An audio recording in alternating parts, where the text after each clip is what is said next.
Hi, everybody. Welcome to FNS Wrestling Podcast, episode 258. Back down in the basement to talk about some wrestling with my teenage son. Timestamps for everything available if you want to jump ahead. We'll talk about Dynamite. We'll talk about NXT. We'll talk about Raw. Trivia, news, maybe some other random bits. We watched a chunk of Collision. That may come up. A little bit. May not come up. But congratulations on your first podcast as a high school graduate. Yeah. Now there's two high school graduates here Yeah. instead of one. So yeah, had your grad on, what was that, Thursday night? Yeah. And it was good? It was speedy, thankfully. Honestly, that I've been to a whole bunch, and that was the fastest one. That is what I wanted. So, and not to the point where it wasn't good, because it was, but you know how, again, timestamps to jump out of this, you know how for each of the awards it was like, Jack's Vision Care, it presents out the award to the grade 12 graduating student with the highest. So at some places, all those people want speeches. So instead of just the MC, that would be atrocious. Who our MC does an awesome job, yeah, right? He was really good. We saw him. Where did we see him? He just reads it off. We saw him at the movies yesterday. Oh, did you? Yeah. With his kids? No, I think Just with him? friends, I think. Nice. So yeah, he reads off the description of the award. The person or sponsor or representative of it hands the award, and we move on. If they all gave speeches, I'd actually like. I know. It's crazy, right? So yeah, that was really good. Atrocities. Tight 90 minutes, few photos and congratulations to people we knew and from we knew afterwards, and then out. Yeah. Out for a late meal. Exactly what I would want. As quick as I could hope If for. you couldn't get your COVID drive-through grad. Yeah. This was the next. next. It was pretty fine. Like it was, it worked out. Yes, and you had some friends over yesterday as like a grad party the day after grad. Yeah. Weather looked like it was going to be awful, but it wasn't. It was supposed to be, but I guess it was just like later on. I guess. Yeah, you guys left, and an hour later it was torrential rain and lightning everywhere. But yeah, worked out for you. That's fine. Yeah, so that was fun. You nice kids. You went to a movie after. Yeah, that was a long ass night. I bet it was. But because they came over at like 3 in the afternoon, and you swam for hours and hours and ate food and then went out. Mm-hmm. But anyways, that's good. I'm in a good energy today. Summer vacation has started, and we're recording at my preferred time, a little later, but I like recording on the Saturday. So it's Saturday afternoon, May 28th. You will actually, we're recording and releasing it on the same day. Yeah, and I think Blood Money's running as we speak. Oh, so yeah, it's on right now. We're not talking about that. No, we won't care. I may mention something in the news related to it, but that's about it. I might have the same thing. Oh, no, you're going to steal my news? Yeah, I don't know. And then I'm working on a new computer now. Oh, right. Your grad gift from your mother and I and your very generous grandparents, my parents. Who are out in... They're out in Prince Edward Island, the east coast.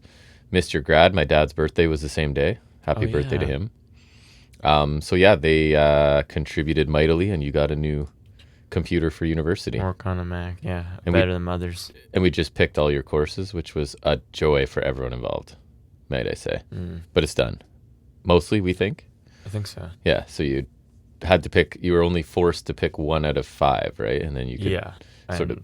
The lineup's looking pretty solid in terms of like time, spatial. That's why you get at it early, so you have the most options, and you can sort of, if you don't want certain days and times. I would have done it sooner, but we kind of got busy since I think our course is open the exact same day as grad. Yeah, so that was a busy Also, time. the crazy thing, it would have been Tuesday, I think, was 2 years since we went to Forbidden Door. That's right. That's crazy. Which I didn't put it in my news, but I did see something that the gate, it's the second... No, I think Forbidden Door is a really good gate, too. It was, but I think it's second only to Forbidden Door. And I think it's the biggest gate outside of WWE, maybe, in the States. Well, at least they don't seem to be grubbing for the gate, so... No, and just charging more. We'll see. Yeah. I don't know. I say we get into talking wrestling, yeah? Because you got to get to work in a couple hours. So we'll do that now. We start, as always, with some news and rumors.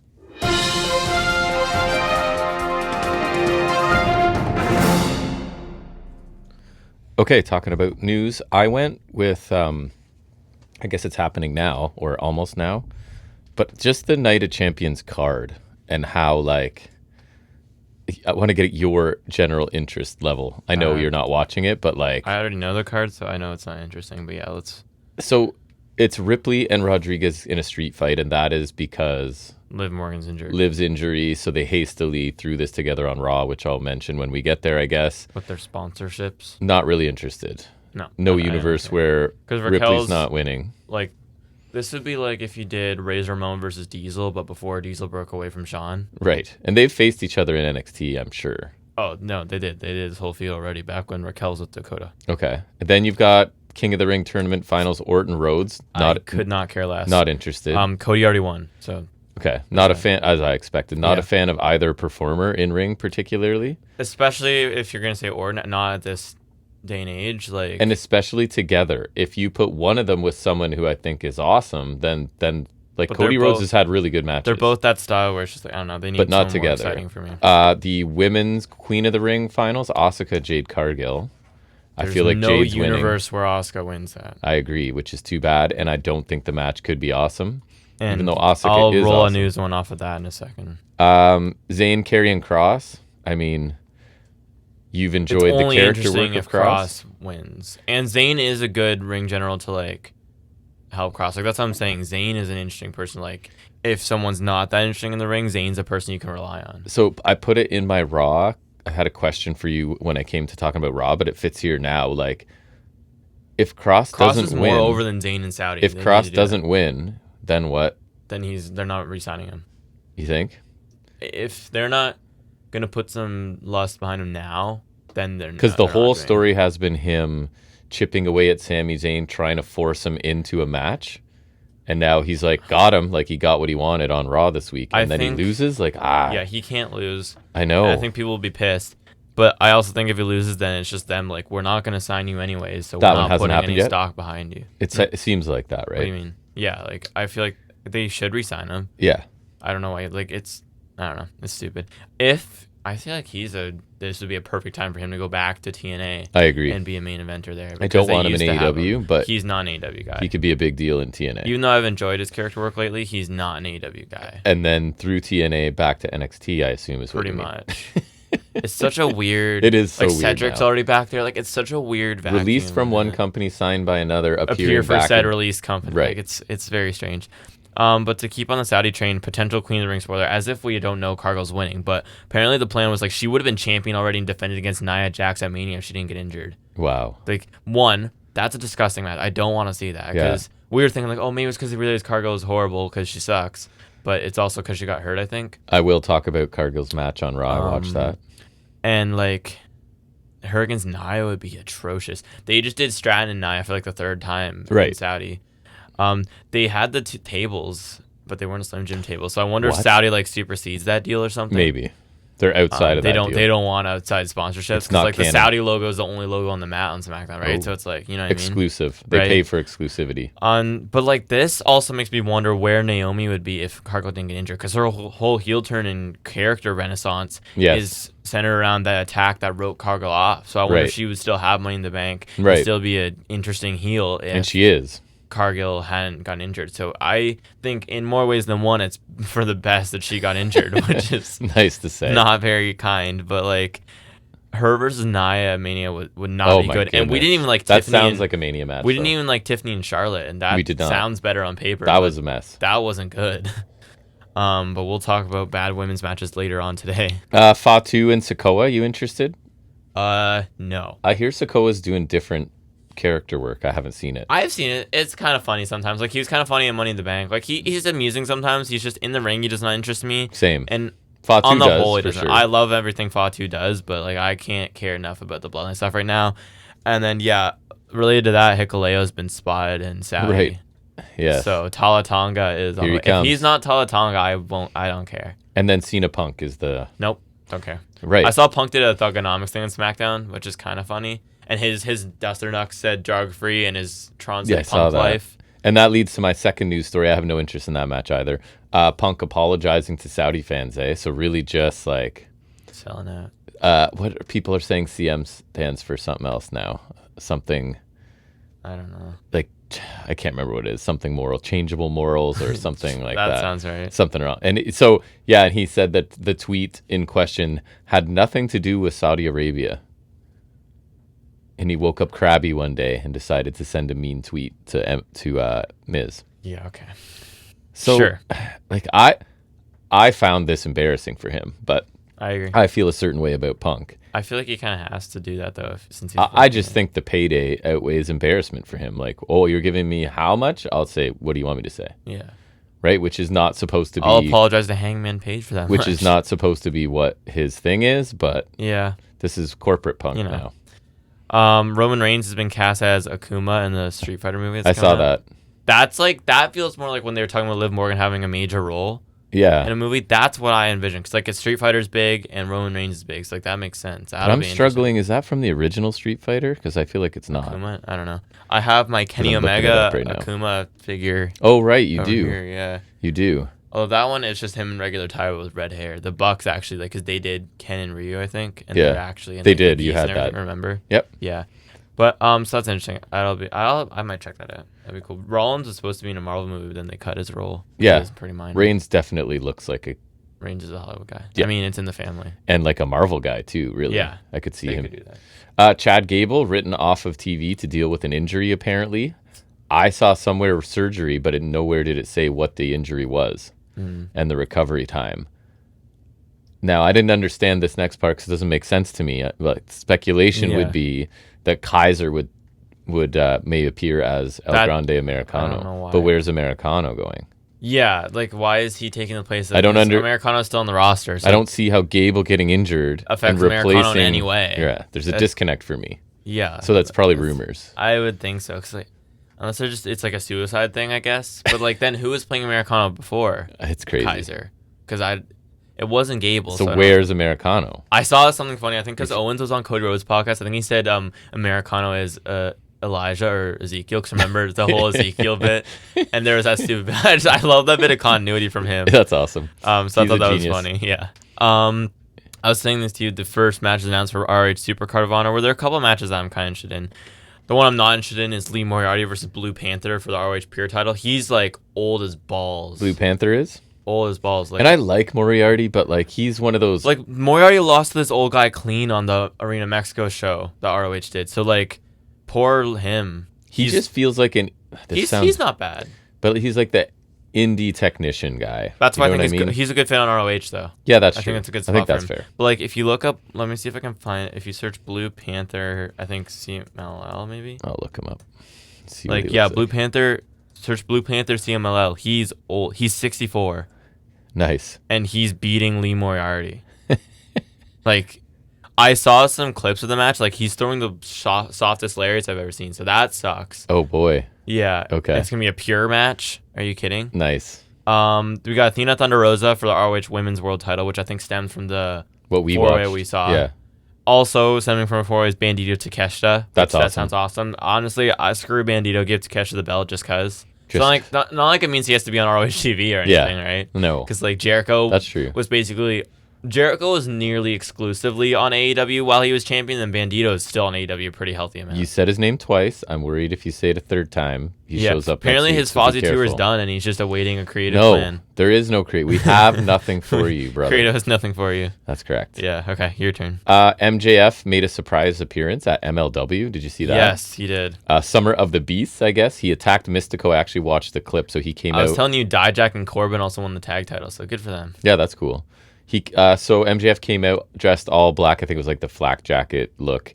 He had a was black there mask. a while ago teaming with Richard Holiday. Oh, I forgot about Richard Holiday. Low Blow took the mask off to reveal a Mystico mask. Removed that to reveal it was MJF. Got a good reaction. Yeah, so I guess it's still... I kind of like it. I'm okay with it. I don't know. It just feels... I don't know. I just don't like Mystico. I know. I don't think Mystico's amazing, but in this role with MJF, I think it works. I think it's like MJF could be doing such better things. But he wasn't. Speaking of MJF, a reason on why they began a sudden thing with him and Briscoe. Because, yeah, I was going to mention, like, he still seems to be doing the Mystico thing, so it seems odd. Yes. But the reason I've seen is apparently MJF's been pushing for a feud with Briscoe, and it's said to be important to him. Well, and I just thought that was really cool since we're big fans of Briscoe these days, and I think it must do really well for his standing that arguably the biggest homegrown guy wants to work with him. And I mean, if I was MJF, I would too. MJF's smart enough to know like that dynamic with how much people love Briscoe and hate him, and he wants them to hate him right now. You can see this week, I thought it worked wonders. So I think, smart. One, that's a pretty interesting feud. Even if Briscoe has to lose, that's okay. He does. I think it could be a really fun feud, and I already really like the dynamic, and I just think that's really good for Briscoe. He's crushing it lately. That like MJF actively wants to work with him. I think that's really cool. I'd much prefer that to him, MJF and Mystico again. Yeah. Just because I think it's less basic with the nationalist tropes. But that's like old school heel MJF. It is, stuff. But Briscoe's also much more entertaining. He is. And more bang for your buck than Mystico is, in my opinion. But I just thought that was really cool. Yep. Last thing I have is Don Fale pulled from G1 qualifying. So loss in his family, which I'm sorry to hear about, but I did not need to see a summer of, not that he was going to qualify, of Fale in 2025. Even in his 2015. Even in his prime, I was never looking forward to a Fale match, I don't think. But yeah, so I don't know who's replaced him or whatever, but G1 season is coming. Some workhorse like Evil or... Right. I don't know. I only thought of Evil. That's all I have. Last one I had was Aleister Black's reportedly set for a big push. Right. I'll believe when I see it because Creative hasn't had squat for him since he came back, and we also remember seeing a report way back that Balor would have a sustained push, and look at him. Still has only won 2 singles matches in like 2 years. The only one that's been true is Perez, it seems like. Like they had plans for her, and they do seem to have a plan. Not that she's like got a rocket strapped to her, but she's present on every and Raw. Balor is present, but like I don't think you can call it a push when he hasn't won a singles match in like forever. He's on TV every week. I give him that. It's just like he was supposed to get a sustained push, and that's not what this is. I would not say that. And Black, I think Black's spinning off in a feud with Ron Killings. Isn't he already back to R-Truth? No? I don't know. Okay. They call him Truth sometimes. Anyways, because Truth kept like attacking people which was affecting Black's matches, and I think Black hit him with a black mask yesterday, so that's going to be his feud now. I'm so out of touch with SmackDown. I genuinely don't care. Like I consume like a ton of wrestling media, and none of it is centered on SmackDown. They don't do anything creative. Just like I feel like Creative puts all their eggs in the Monday basket, and then like the creative juices are just like dried out by the time we get to Friday. Yeah, I mean they're going back to they prioritize Netflix. Yeah, they're going back to 2 hours starting July 4th, which I think is next week. Yeah, it would be because Canada Day's coming up. So, Canada Day weekend. Happy Canada Day, everybody. That lives in Canada or cares about Canada. That's cool, I guess. It is. You said that was your last one? Yeah. I'm all tapped out. So we'll turn our attention to the weekly offering from AEW that we watch and probably overanalyze. Back to regular Dynamite. It is regular. It's AEW Dynamite.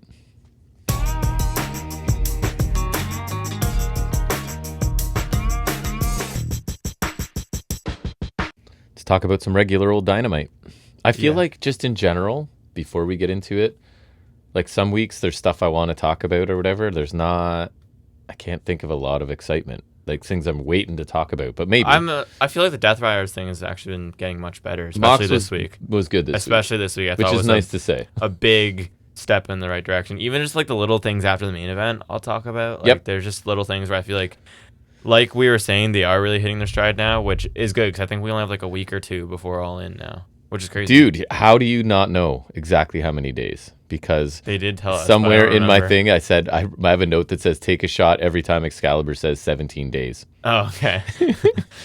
So subtract 3. So yeah, 2 more Dynamites until All In. He said it so many times. I do think the build's getting there. Like I think we're on a strong track there. I feel like better. I don't know if I'd go strong. I would go improved for sure. Yeah. We get Monet attacking Storm, and she's walking backstage. She beats her up on the ramp, calls her a bitch. This wasn't really much. It didn't really add to the build. This was when I was taking notes on my phone, so this was we got bitch out of the way. This might be the earliest bitch on a wrestling show. Yeah. It was right out of the gate. Within like 5 minutes. Yeah. Mina came out to save Storm. Yada. I know, and your tone kind of picks up. I felt like it was just kind of uninspired. It was just like... It really like... I guess. Compare this to what we did for our men's world title build this show. Mm-hmm. It's really Not even close. Like we had a Mox promo, which helped me a lot, and then I think the main event angle was also like it's like this was checking a box. Like, yep, we addressed it. We pushed the story along. And it's over. We're good. Then we got a Bucks promo on the screen. They say Swerve and Ospreay have a tag match. They're using their pull to move the match up to now. Right before it happened. I thought this was a solid bit. Like, some good way to like have them use their power as heel authority figures, which you don't always get. That's what Ospreay's making his entrance with getting his gear on, so I thought that was kind of a nice touch. And, decent way to kind of artificially stack the odds against the baby faces, so I kind of like that. Yeah. And so we moved to Ospreay and Swerve taking on my boy Blake Christian and the guy that accompanies him. Not your boy. Lee Johnson's also here. Big Shoddy. And Vanilla Baby is that what it is? Vanilla Baby? It's on his ass, yeah. Wow, I didn't notice that. Yeah, that's he's awesome. Vanilla Baby. Big Shoddy and Vanilla Baby is actually a pretty sweet sounding tag team. Yeah. Christian takes a backbreaker from Swerve and then knee drop from Ospreay. They had some stereo offense to the heels. Standing sky twister from Ospreay for 2. Bucks come out to watch, and off the distractions, Christian, he jumps off the top turnbuckle and drop kicks Swerve in the back in the corner, then runs and hits that, spaceman plancha through the ropes to Ospreay. He's just, I think he's so sick. He is good. He just does some crazy looking stuff. He does. He's like, indie Ospreay kind of, right? Kind of, yeah. And he just reminds me of AR Fox in that he's doing things that I don't think of. Right. That's a good comparison too. Right. Just the spear that he lands back in the ring. Yeah. That dive to the ropes. Even the 450 stomp is really cool. Whether they're innovative or they're just doing it better, different. In depth, watching other people's stuff, watching tape and incorporating things, right? Yeah, right. It's cool. He just does really cool stuff. He did a rolling Death Valley driver, Johnson with a frog splash, and a springboard 450 from Christian for 2. Swerve went on a tear off a hot tag. He did. Spiked Christian on a roll through flatliner, which got a 2 count. Swerve ducked and allowed Ospreay to hit Johnson with a hidden blade. Then we get a super kick brainbuster on Christian, and Christian takes a house call for the win. Swerve cuts a promo afterwards saying year after year they have to deal with the crap from the EVPs and they won't go another. He suggests that they do something about it and challenges them to a match at All In. And Ospreay says they should up the stakes and they're done with the power from the Bucks and they should put the EVP titles on the line. And Swerve takes out a pile of security guys. Yeah, it was a fun tag match. It was an enhancement match, but I thought it was solid. And it's fun. I'm always happy to see Blake Christian do his thing. And Swerve and Ospreay are I consider them a super team because it's to me 2 guys that you could run your company around. Yeah, teaming up. But I could also see them getting some mileage as a tag team for a bit. And they would have a fantastic match with the Bucks, right? Which is what you've always been saying is going to happen. Yeah, I've been saying that. I think it has all the makings of a classic. It has the same makings of that Revolution 2020 tag a bit, where you have this super team against the Bucks with a bunch of history, and there's a lot of dynamics involved, right? And I think Swerve and Ospreay have shown at this point they have really good chemistry together. I think so, yeah. As opponents as well. Yeah, so... And then the EVPs helping the Death Riders, again, working against top talent like Swerve and Ospreay. Again, doesn't make a ton of sense. But because it's going to set up such a cool match, I can kind of forgive them. Well, I'll talk about this later since we have Okada. But why would the Bucks agree to that stipulation? They were already going to get the match. I don't know. Right? Unless they come back and say, fine, we'll do that, but you guys have to... I would imagine they would. Right? I think they should. If it's a negotiation, then it's I think the EVP titles in line works as it'll force a change for the Bucks, which I think is good. They can have their character reinvention a bit. Yeah. But the one thing I don't like about it, besides what you're saying, is I don't like that it would then would Swerve and Ospreay be EVPs? I don't like saying. That. I want it to be they strip the power from the Bucks, not transfer power over. I think that's where they're going, but I'm not sure why I think that. Just because the other option seems dumb, I think. Yeah, but I'm hoping you're right. Commentary mentioned that would the Ospreay and Swerve be EVPs? Oh, did they? Yeah, and I was just I just don't think that they need kayfabe authority. That seems stupid. I agree. I worry about that. I only like it with the Bucks and Omega because they are IRL, so it's okay, why not play into that? But we don't need to start fake giving it to other people. I agree with you. I feel like there's not much chance. I feel like they'll make the distinction, because I feel like it only makes sense for it to just be strip you of your power. Because why does Ospreay need that? Why would Ospreay want that? For the good of AEW, we just want you not in charge. Yeah, right. And Tony Khan can make decisions because that's what he does. Right. And Omega is not abusing his power, so he's fine. But I was saying, because I'll talk about it a little bit with this next segment with the Bucks as well, but them with the Death Riders is a little odd, but I guess it's just weird, but it is weird. I want to destroy your company. I'm the EVP of the company and I'm gonna help you. I think one thing is because it keeps them out of the line of fire. If they work with the Death Riders, AEW is still going to exist, so they get to exist in AEW out of the line of fire Death Riders. But also, again, if Death Riders had been menacing and scary, which they haven't been. But we have to sell it as if they are anyway. I know, and that's the bridge too far for me. But then also you have the Bucks leader working with the Callis family. And so I think it's like they're just so slimy that they're working with anyone to help their means. I guess. It's not even like they're just working with the Death Riders. Now they're working with Callis, who they literally say in this next segment that they don't like Callis. But at least Callis is about money and improving their product to some degree. Yeah, but they're clearly working with people that they don't entirely agree with. You know what I mean? But that could be for money. Whereas why are you working with the group that's trying to deprive you of your business? Survival. I guess. I don't know. But after we get a Bucks promo backstage, Nick calls Swerve a dumbass, and Matt says since Swerve put his hands on officially suspended for a week without pay. Oh, yeah. Okada comes in, which maybe that's why he didn't help out after the main event, but I thought it was because it's Hangman and he doesn't want to help him. So it's either or, I guess. Yeah. Okada comes in with RPG, Vice, and Takeshita. Romero talks about their history. It's crazy because Bullet Club, yada, yada, yada. Matt says they're all cool, but they don't like Callis, but they have the same goal of getting the gold on Okada, hurting Omega. Trent says he wants them to watch what he's going to do to Ibushi. Not much. And they're going to love it. I doubt it. Then everyone leaves, but Takeshita and Okada get face-to-face, and Takeshita says this is temporary. I like that. We're kind of sowing the seeds of that match. I did like that as and well. Getting maybe Takeshita's foot in the door for that new belt. Yes, I like that as well. I like that a lot.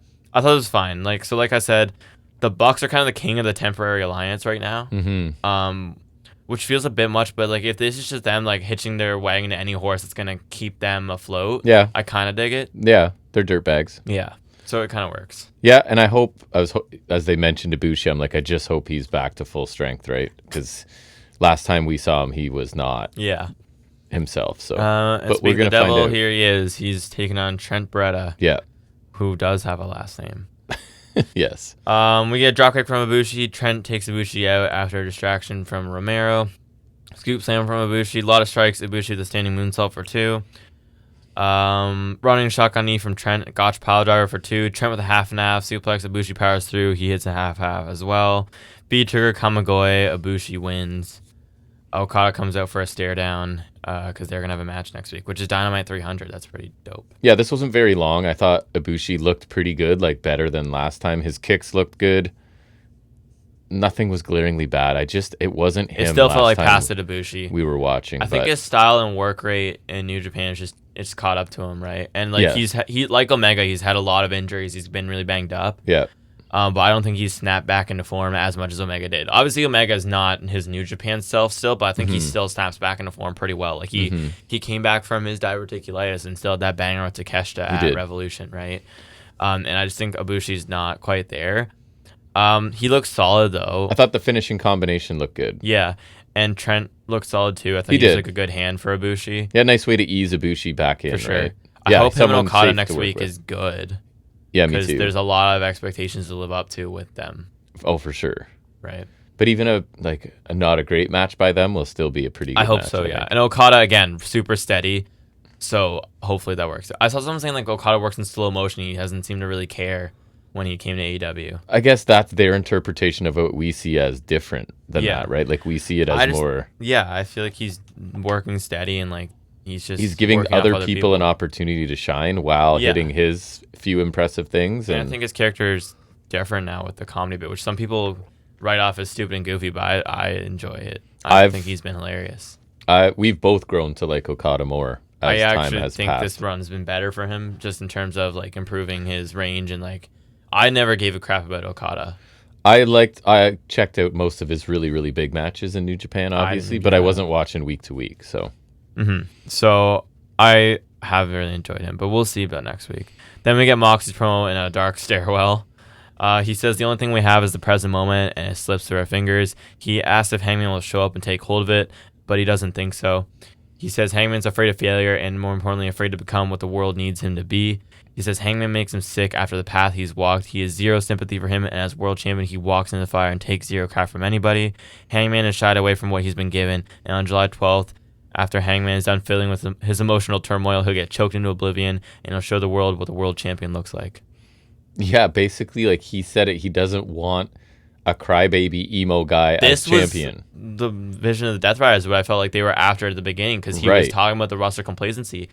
And this is kind of what you were saying. Like, this is a specific example of someone being that complacency and not being what he wants AEW to be. You're too emotional and you get upset about things, and we just need a strong champion. And he can't be confident even when everyone's backing him. So this makes a lot more sense. I thought it was easily his best promo in months. And like, there's a clear message and an axe to grind with Hangman. And he's positioning himself like at the polar opposite end of Hangman, which is always smart, right? So...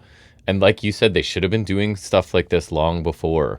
But it's like better late than never, right? So I thought he was super intense. Like, I thought him going after Orange Cassidy made sense, because clearly Orange Cassidy embodies that. We thought he was on. We're like, okay, this makes sense. But then I think, like... Not.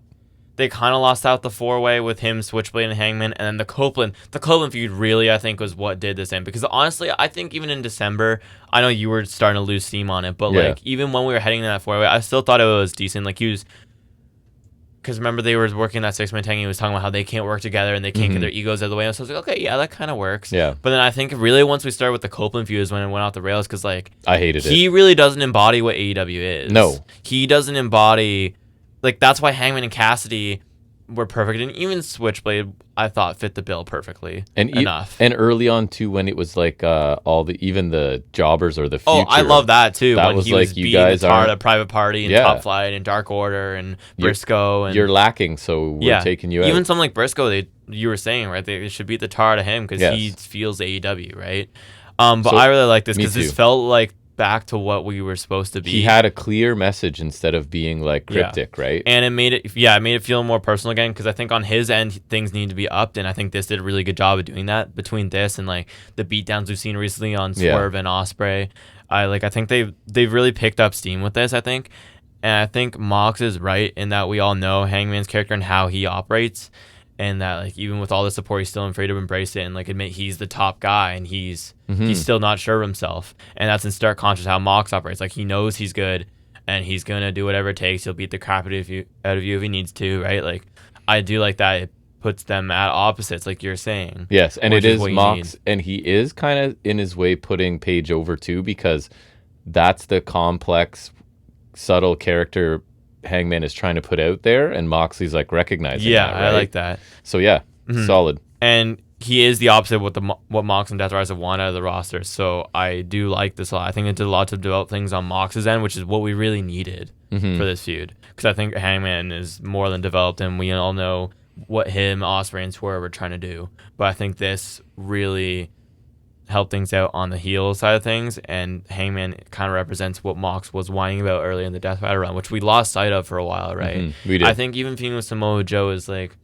Samoa Joe is definitely not the complacent type. So even then, like, that kind of was a little iffy to me, right? So I'm just glad we're back on track. Like, we were watching this, and after I was like, that was really good. Yeah. Right? Like, finally, this is what you should have been doing. This is what we needed. So, like you said, it would have been better if we were doing this the whole time, but better late than never. I'm glad at least when it matters most, we're really stepping things up. Like, 17 days away. Yeah, 17 more days to get this going even more. I guess 14 now. 2 weeks. I guess so. From today. Yeah.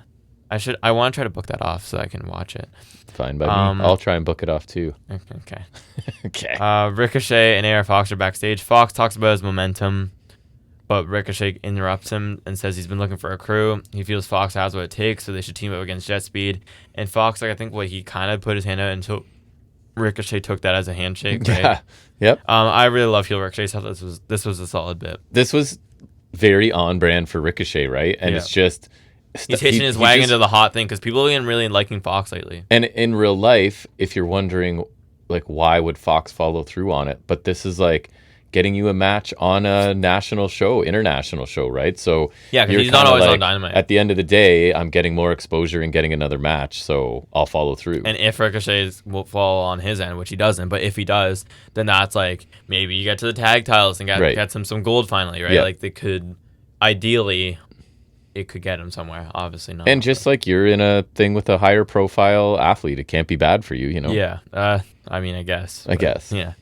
Ricochet and AR Fox take on Jet Speed next. They are actually billed as Jet Speed on their Tron and on their nameplate. That's right. For, I think, the first time. So that's good. That makes you feel like they just need the matching gear now. Yeah, that'd be cool. Because they're not there yet. No. Maybe we'll get that all in. Fox foot stomps Knight on the apron, does that thing where like he flips over the ropes and foot Yeah, stomps he like on the grabs the second one, flips It's over. very AR Fox. Yeah, very AR Fox. Then he jumps off of Knight on the apron to take a speedball. Stereo planches to the floor from jet speed. Ricochet and Fox can't agree on a double team. Knight takes him out, makes a hot tag out to Speedball for the hot tag. Speedball pops up Knight over his head to hit a lariat onto Fox. Fox with a Spanish Fly Speedball, then he goes to tag Ricochet. Ricochet drops out because things are not going well. And eventually Knight connects with the UFO Splash big time on Fox for the win.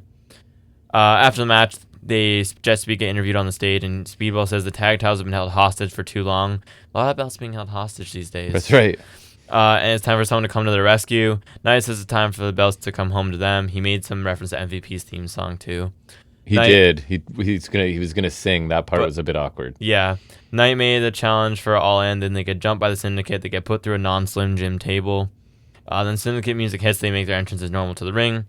MVP says it's an official announcement because that's like his opening bit now. They need someone to stand up to them. I think he said Jet Speed could get a shot of the tag titles if they can walk. I thought they were going to hop up at that point then. No. Or get up at some point. They just disappeared. They evaporated. Yeah. MJF talks about unmasking and quote-unquote defeating Mystico last week. He says he's going to win the Casino Gauntlet All In and get one step closer to claiming his title back. Then Briscoe comes out and says the producer said Max is taking too long. Mark has a match, so he asked him to leave the ring so he can take care of business. MJF says he doesn't give a damn what time it is, and they can take as long as they want because they're actual stars. He says everyone watching at home has as many bills in their pocket as Briscoe has teeth. He says Briscoe's just going to lose as he always does. He tells Briscoe to go back to his ranch and pick up chicken shit. Mark says Max is hilarious, and he sees right through him with his inner turmoil. He knows Max was bullied as a child, and his comments come from a place of hurt. So the word of the day is empathy, and the crowd start chanting empathy. He says he'll empathize with Max and says he's compensating for something, and it may come from a place where Max has a tiny kosher pickle in his pants. And if he were MJF, he'd hang with the Syndicate too. Big kosher pickle chant. That goes out big time. Like, Briscoe's over. MVP says this isn't business, so they should leave. And then they leave, or MVP says they'll leave the ring and leave Briscoe to do what he does, which is lose. Yeah, there was a lot going on here. It's like a match. Yeah. I thought it was good, interesting story in the match too, because we have a bit of an odd dynamic where you have baby faces, Jet Speed, who are really over, Fox, who's been really over lately, and then Ricochet, who everyone hates. Mm-hmm. So it's kind of interesting. And I hope this is what we'll see more. I think it could be what we see more of, is like Ricochet's ego is getting in the way of his quest for a faction until we get the right people. I think we're teasing him with Gates of Agony, which is kind of interesting. Yeah. Like him in the big muscle, although that's kind of what we're doing with MJF and the Syndicate, don't you think? Budget version of that. I wish we put him with Crew, because I think the high-flying heel faction is kind of interesting. I love Jet Speed, and the embrace of their name and everything makes it feel like their team is the way to go, which is great. I think gives them both a worthwhile spot for now, because I think since they've been signed, they've done a pretty good job of keeping them on TV. Yeah, they have, actually. Right? Yeah, and I was worried about both of them. Right? I feel like generally that's the worry with sometimes in AEW with the big rosters, the TV space, but I feel like they've done it pretty well. They've done pretty well for sure. With them being visible. Yeah, so I really like that. They have to be the ones to face the Syndicate at All In, because I don't know who else is worthy. I honestly hope they win, even, because I don't know. Like, I feel like the Syndicate have had a story for a while. I just don't know how long they need to hold the belts for. I know, but I was hoping that they were going to re-energize the division. It's not their fault that it hasn't. I feel like they've done it a bit. A little bit. Like, it's a little bit. Like, the tag titles have been visible. They have. So, I don't know. The tag teams haven't been super visible. That is true. But so I don't know. There's only so much that you can do, I guess. The Syndicate stuff afterwards was all a good beatdown. I think it makes it clear Jet Speed are the challengers because they got their asses beat here. I love Briscoe a lot too. He's just so enjoyable and entertaining, and a mini feud with him and MJF would be super entertaining, I think. It'd be great if they wanted to do that, if it's for All In or for something else. Even if it's just on Dynamite, I think it'd be great. I think he was great here. Got a couple crowd chants going because people really like him. And I think MJF sold it perfectly, just getting really irritated at it, and just like MJF reacts to it perfectly, right? So it's a really great dynamic between the two of them. So I like that a lot. Yeah, I thought Ricochet's heel work in the match. AR Fox is cool. He continues to just do stuff we haven't seen, or like his take on things. And Ricochet, I even liked he was when AR Fox was in control, he's not even on the apron. He's on the floor like cheering so he can't accidentally get tagged in. Yeah, I like that. The commentary were talking about that. And of course, him abandoning AR Fox is exactly what you were expecting. But again, unexpected isn't bad. It just makes sense that's what Ricochet. Makes sense. It's what I expected him to do, and he did it, right? Bailey and night are not the strongest on the mic, but they got their point across, I thought. And I think AEW's been smart to sort of position Hurt Syndicate in the last month or so as really, really we're heel. Like, I know you guys want to cheer for us, but they've definitely kicked the heelness. That was the original point of the faction, is that they're the big bruisers who beat the crap out of everybody and get paid for it. And I don't disagree with them getting over, because I really like them. I think they're awesome. I was on board with them being cool for sure. Yeah, and I still think they are cool, but I think MJF's giving them that necessary heat, because I think regardless of how cool they are, they should get booed. Mm-hmm. They should be getting heat. They should be like the big imposing threats that we don't like against the super entertaining babyfaces that we enjoy watching, like Jet Speed or Private Party if they were still around, right? Like, or just any of those babyface teams like that, where like the super entertaining ones, are like, we're supposed to be treating them, right? We're not supposed to like, or even honestly, even though I don't like them, Rhodes and Guevara should be like getting cheered against the Syndicate, right? Yes. Obviously, I wouldn't, but like, we're just in theory, on paper, right? And so MJF does get them that necessary heat, right? And it also gives them a storyline kind of as well. And I think, because I don't know how long MJF needs to be in this group, you could also have them lose the titles, and that could start sowing dissension with the MJF, but I don't know if it's too soon to do that. You know what I mean? So I'm not sure about the timing of things. I also think it's important that the group existed, and he had to try so hard to get in it. So it's not like it's MJF's group. Do you know what I mean? Because every time he's the leader of a group, it sort of fizzles out eventually. Yeah. But this is like, it's their group, and he's hanging by a thread because they're out of their good graces. He's kind of in, sort of thing, right? Yeah, for sure.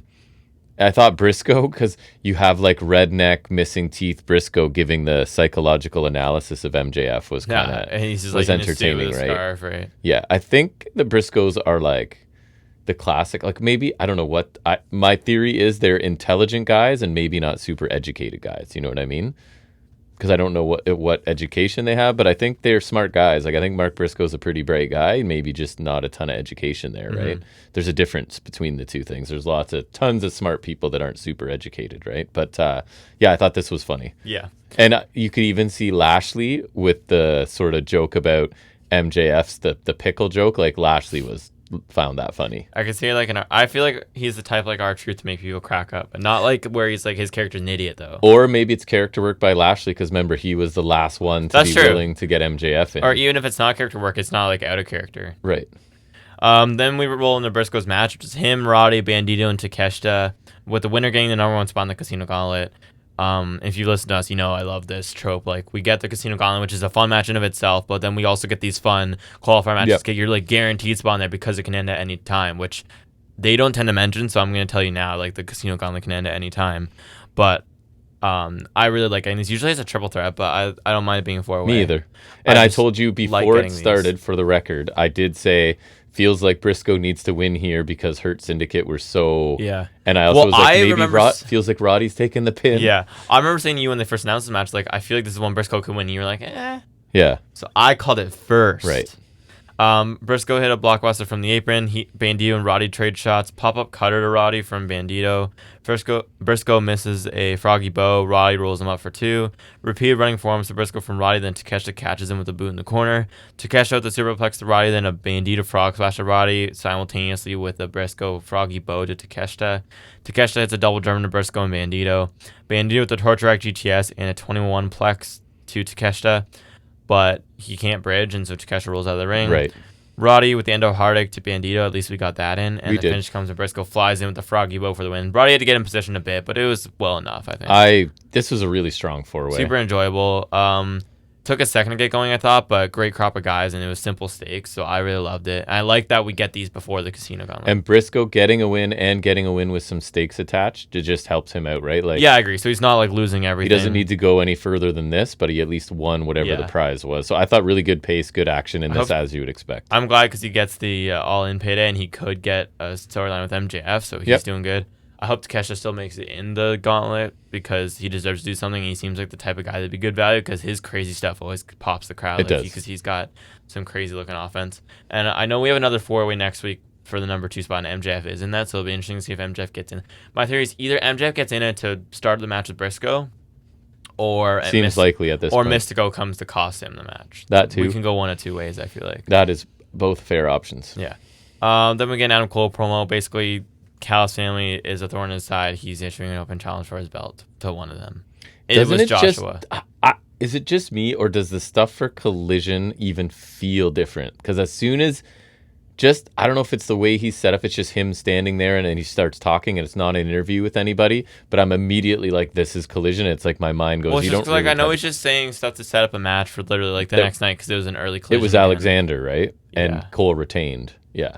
So yeah, it's just like my mind goes, it's Collision stuff and I don't really pay that much attention.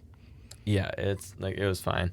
It should be an easy defense because they're not going to throw Fletcher in there, and Fletcher should be the one to beat him. Yes, that's true. Yeah, poor Alexander. Yeah, that's kind of sucks, but I can't win with them all. I guess we got Speedball and Knight. When you like so many people, someone's got to lose. Then we got Statlander, Athena, Willow, and Thunder Rosa for the number 1 spot in the women's match. Mm-hmm. Thunder Rosa's attire was a no bueno. I thought it just looked weird. It's like she's changed her color scheme, and I'm not used to it yet. I don't feel like she was it blue or purple? It was blue. I just don't like the pants too, like the chaps looking things. I don't know. I just thought it was weird. Athena went on a tear early on with some running corner forearms for all. One of them was like the front handspring. Tara Doom with Willow at the bottom. Athena went for a double suplex on Willow and Statlander, but they double suplex her. Willow hit Athena with the full Nelson Slam for 2. Rosa breaks the pin. Rosa with the basement dropkick to Statlander against the ropes. Athena with suplex off the stairs to Rosa. Statlander takes a cannonball from Willow in the ring. Shafir comes down to distract Willow because Mox gave some speech to Statlander on Collision. Like they're trying to recruit her, I think. Yeah, basically it seems. Yuta tries to hit Willow. She ducks. Yuta gets pounced, but it's a Saturday Night Fever to Willow for the win. Statlander gets the number 1 spot. I don't know about you because we haven't talked about it, but I like a lot of the talent in this match. I thought this was surprisingly clunky.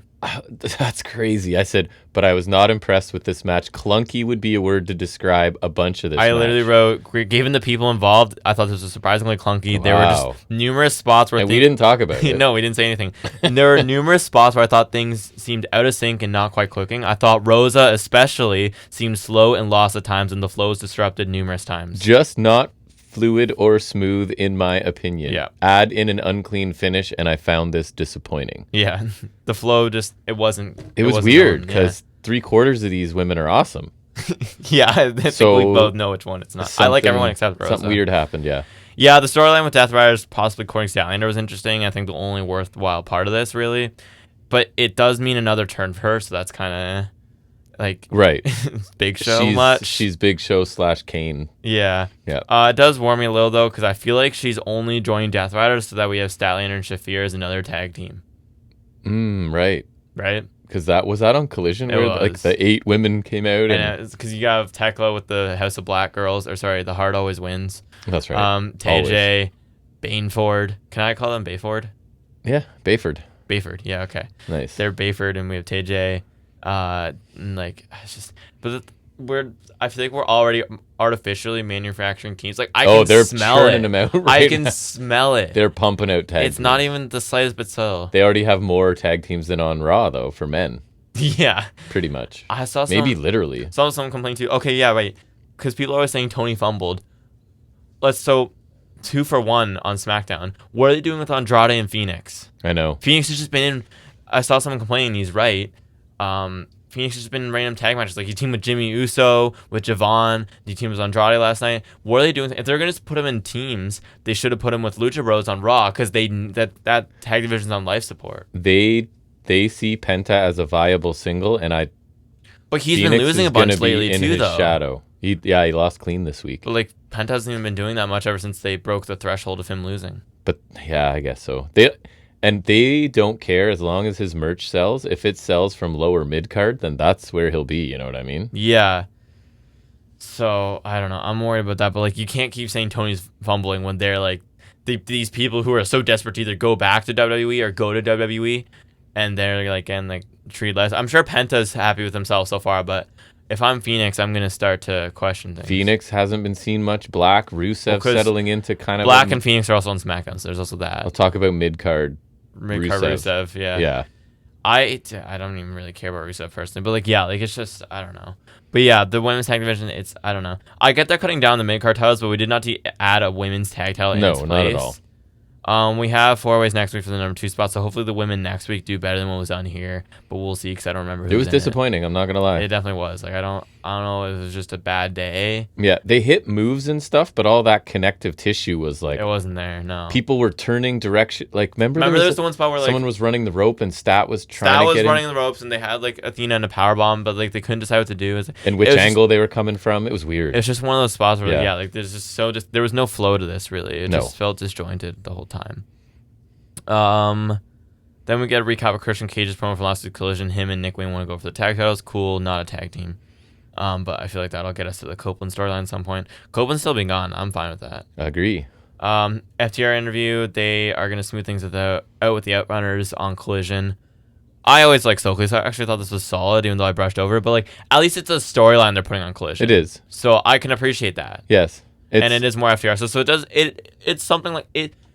Feels like what we should be putting on Collision. Like it's a storyline with people who are main guys like FTR, but it's a little less than main because it's Outrunners. Correct. But like that, I think that's totally okay to put on Collision in all honesty. Like I think we should have more storyline stuff instead of just like Adam Cole's doing an open challenge.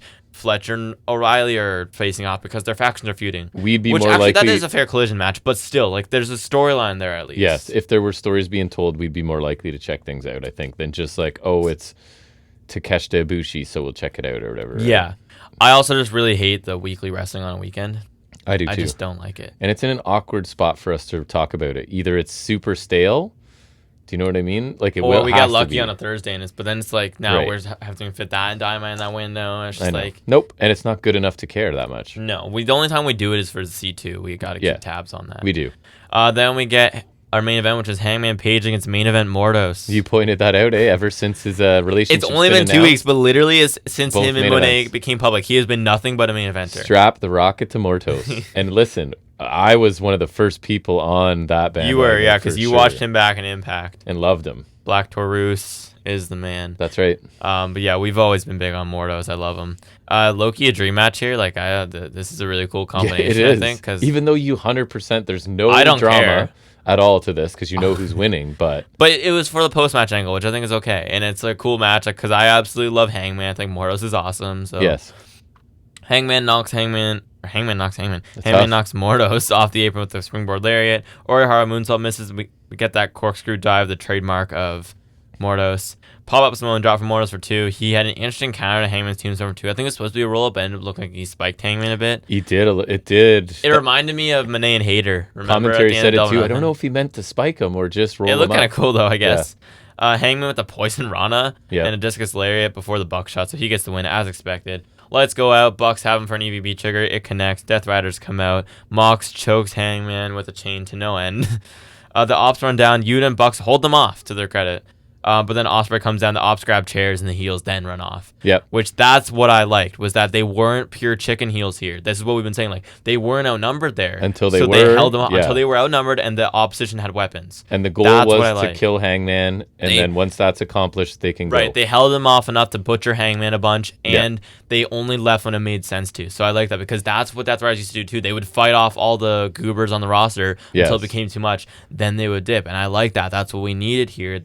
So between this and the Mox promo, I think we're doing a lot better with the Death Riders, because again, they've been, especially with Copeland, which again, I think really Copeland was the kicker with this Death Rider stuff. But with Copeland, they were such chicken heels. Mm-hmm. Like him and Switchblade or even him and FTR would show up and they're just like running. They're already in the crowd. You know what I mean? It's like when Team Taz would always get chumped out by Sting. And if you want to try and tell me that the Bucks are aligning themselves for self-preservation, this is more what you need to have. Like, they're bringing chains to choke people out with. Yeah. So then I get why maybe... Right, like I think all around this was a much better piece of the angle. Yep, it was. It improved. It and might even make it match, the thumbnail this week. Yeah. You can have them holding Hangman, Yeah. A solid match. Like, wasn't really a main event match, but like I love seeing my boy Mordos, and it was a solid win for Hangman, and it was to get us to the post match. That's right. Which I think is also a logical way to end the show. So it's not like, oh, we could have put this over in the beginning or something. Like, I think it made sense to end on this. And the beatdown was solid. It was basic, but it's been Death Riders 101 to choke people with things. Since they literally started by suffocating a man with a plastic bag. The bag is much more of an image for me. It is, but it's still, that's their MO. I like that they didn't run off until they were outnumbered, like I said. Like, that's what they need to be doing. They held them off as long as they could, and I like that. Mm-hmm. So that was really well done. And I like that. Like I said, Swerve wasn't here, which could be the suspension thing, but I don't know if he would have left already. I would like to interpret it as still him and Hangman can't get on the same page. And so we'll see. I think either we'll set that up in the coming weeks on Dynamite, or I think there's going to be a big moment in the main event at All In where like maybe we get a ref bump and so things get a little chaotic, and when it comes down to it, Swerve. Didn't I say that months ago, and then it becomes Hangman Swerve 3 and just a straight up match was the plan. I could see that happening. Right? I would really like that. That Swerve ends up, he does help Hangman, and then Hangman feels and they have like a weird hate respect like a thing. respect, and then just a killer match. Yeah, I think I talked about that a long time ago. So I could see Swerve like I don't prefer that because since we only have 2 weeks to develop this, I would like it to be in doubt as to whether Swerve will help him or not. I agree. So I like that, but I really like the angle to close out the show. Like I think we've really stepped our game up with the Death Riders, which is kind of what we needed to see. I predict that you're gonna rate this show higher than me, but I still liked it. I'm going with a B. I thought it was good. No super standout matches. There's a lot of tag stuff, and then kind of a, as we said, clunky women's match. Main event was fun, but again, inconsequential and no drama to it. Death Rider stuff was better than usual for sure. So I'm gonna go B. I feel like you're going B+. I'll probably go high B. I don't think it's quite there. Okay. I think like we need maybe one more segment that I really enjoyed. Right. And then also I think just the women's match was a real drag down. I thought the Hurt Syndicate stuff dragged on long this week. I agree. Like I really like the Briscoe part, but I feel like it was a lot all at once. It didn't need to be so much. So that's what I'm saying. Like if that was a little better, yeah, I think we could get there. But I think also the women's match was just a real drag. It was disappointing. All right, so that's our thoughts. On the worst of. Our thought. Oh, interesting idea, especially considering I think we need that, right? And the talent involved, right? Not that it was a horrible match, but when that's who's involved in a 4-way, I was like, let's go, and it was not good. But anyways, we'll shift gears, take a break from analysis, do a little bit of trivia. It's what we like to call off the top of his head.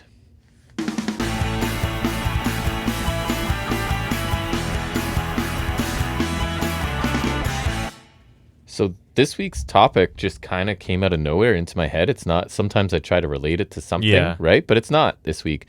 So I went with, I don't know why, who I was thinking about in the moment, WWE wrestlers who lost in their debut matches. Okay, so it took a little while because some of them, it's weird. I'm putting it into this AI engine, and it's literally like putting in ones and going, but he didn't actually lose, so it doesn't count. And I'm like, what is going on here? So like actual entry, that one is right, so he did lose. So I'm gonna have to sort of cherry pick through a couple of these because they're ridiculous. But so here we go. Ready? I'm gonna go this route. Raw, September 5th, 2016, and then I can add more details if you don't have it. You can have a guess if you want, or wait. James Ellsworth, finalist of the Cruiserweight Classic. He debuted on Raw with a loss in the showcase match. Grand Metalik. Correct.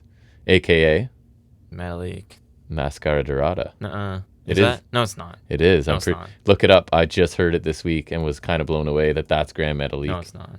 No? I don't think. No. I don't think so. Oh wait, full name is Mascara Dorada. Is he? No, but like your minds are gonna be blown here, no, people. It's not. That's actually him. Isn't it?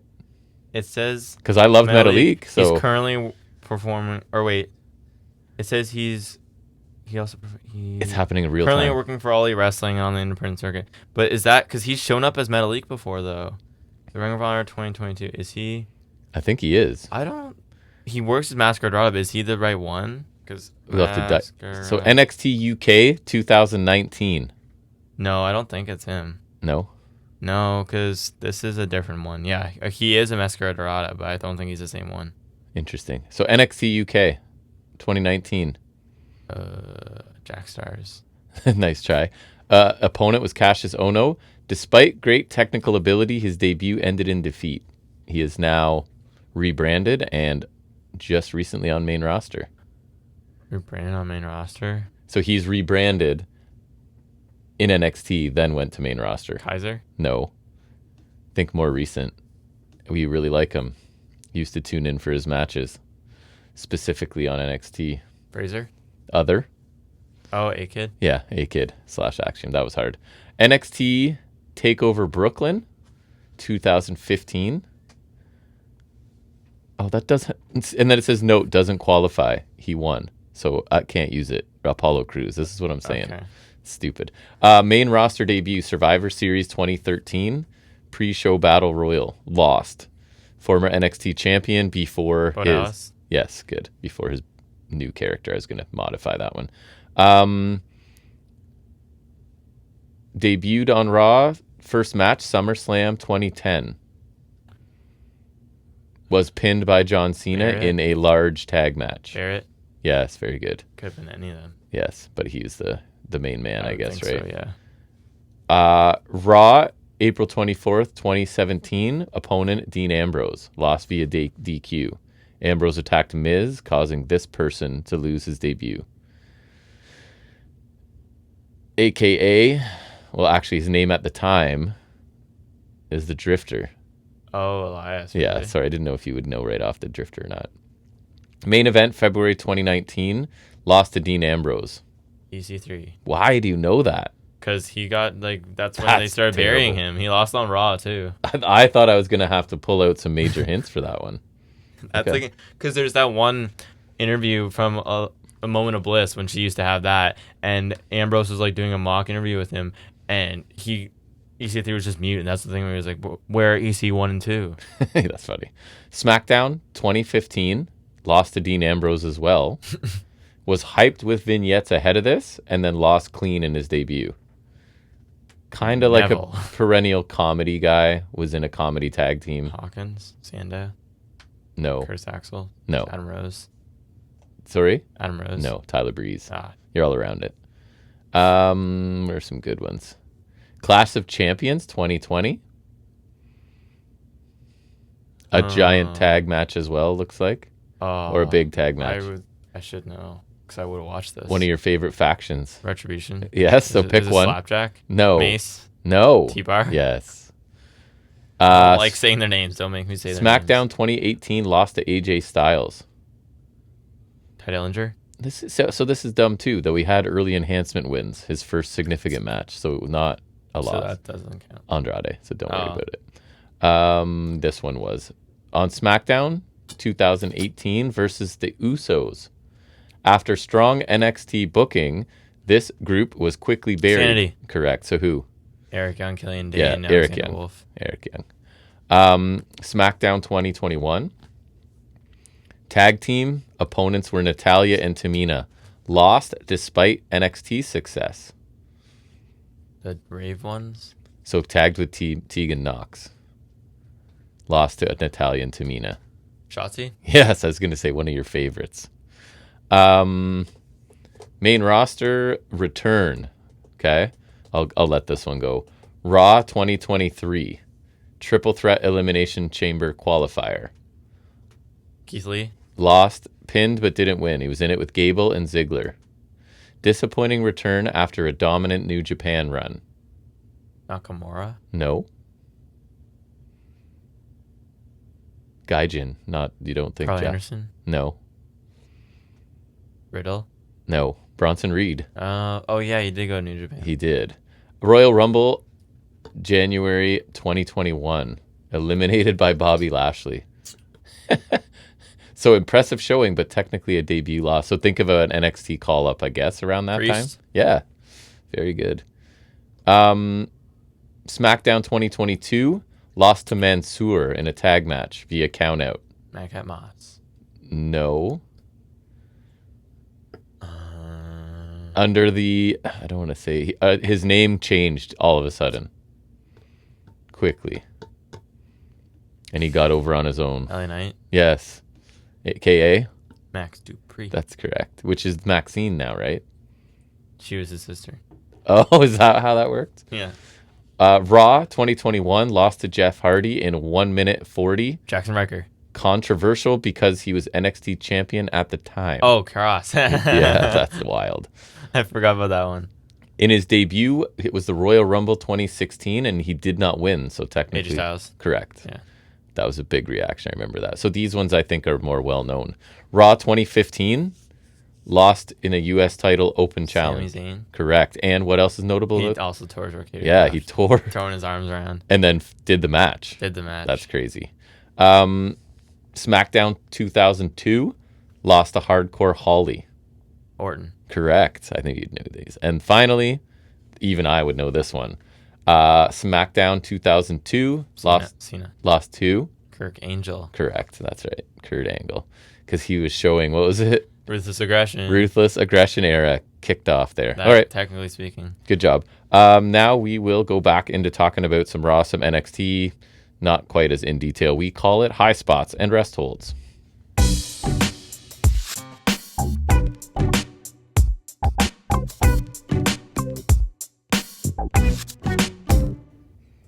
Starting with Raw, I know you saw one thing because I showed it to you this morning that was kind of cool. Yeah. But also raised questions. It's questionable. So, but we'll talk about Raw first. So it starts out with Rollins and his group still not named, unfortunately, in the ring.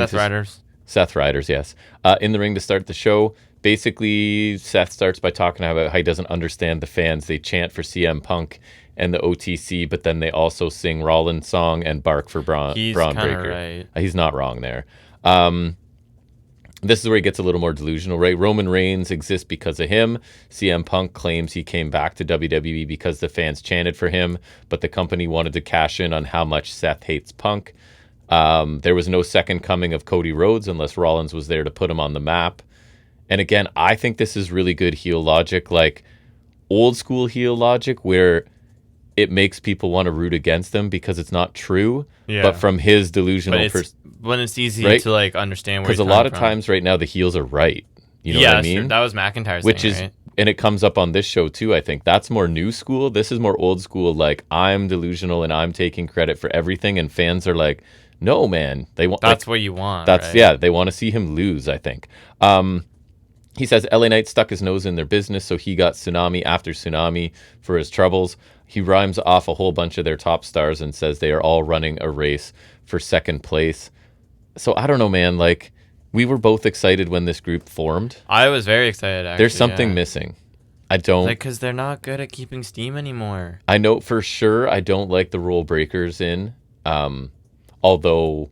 there is some hope on this episode we'll get to. I do like it, but I get what you're saying, where they kind of seem like they're behind him, right? Like yes, all the pieces are there, right, in this group on paper. Yeah. And they're trying, I think, but it's not connecting for me. So I don't know what I want, but this isn't what I want, even though I like all these guys. Maybe once he cashes in, I'm not really sure what we're waiting on. I know, and I don't know if we need another person and they do establish Braun a little bit more on this show, which is good, I thought. And that was next, I guess, or the next thing I thought was notable. I skipped stuff that I don't think matters. Braun Breaker beat Penta clean, and I think that's notable, right? And that one's okay, because at least it's Breaker. And that's what I mean. Like there's sort of... Worse people for him to lose, too. My fear was that he's kind of getting stuck in Rollins' shadow. Like, he's literally just standing behind him in a suit. And wearing all black. Right? So... did you see the finish? I figured that was a highlight you might have seen. Didn't he midair spear him, right? He was coming off springboard something, and it was good. Really. Yeah. I saw the barricades were blue too. I didn't notice that. It was weird. So yeah, really nailed the spear of the springboard for the win. Big win for Breaker. Again, clean, like no shenanigans that I remember of any kind. And I thought this was probably, and I don't think it was amazing, I thought it was a very good TV match. It was probably my favorite match on the show, and it definitely wasn't supposed to be. Because there's two other bigger matches on here that I was not super entertained. So I guess this is the definition of stole the show, even though I don't think it was like a 5-star banger or anything. But Adam Pearce tells AJ Styles that Dom is injured, so there's no title match for AJ. Styles is frustrated. Pearce tells him he's next in line for a title shot. Is Dom actually hurt? I don't know. I heard speculation maybe he didn't want to go overseas, and this was them explaining that. That could be it. Maybe that's why they also shoehorned the Ripley match again, right? Like, there could be another reason for that. Right. So, I don't know. I think it's I haven't heard any reports that he's actually hurt. I honestly don't even know. But anyways, that's what happened. Goldberg interview. Did you happen to see this? No. So bland, man. Oh. It's just like, I brought my family to watch a show and this guy called me out and embarrassed me, and I'm going to be... He actually gets to drop an F-bomb. Because he's old and he's a veteran, I guess. I don't know. I just don't... So I think wrestling fans must be one of the groups in the world most susceptible to nostalgia. It has to be, because like there's no, especially modern wrestling fans though, because like they weren't doing this nostalgia in the Attitude Era. You're right. In the modern day, absolutely wrestling fans. It's actually ridiculous. In no other athletic... Would like the old guys be coming back so much for like to actually like play sports though? Even old people coming back, but fans aren't paying to watch people 25 years past their prime.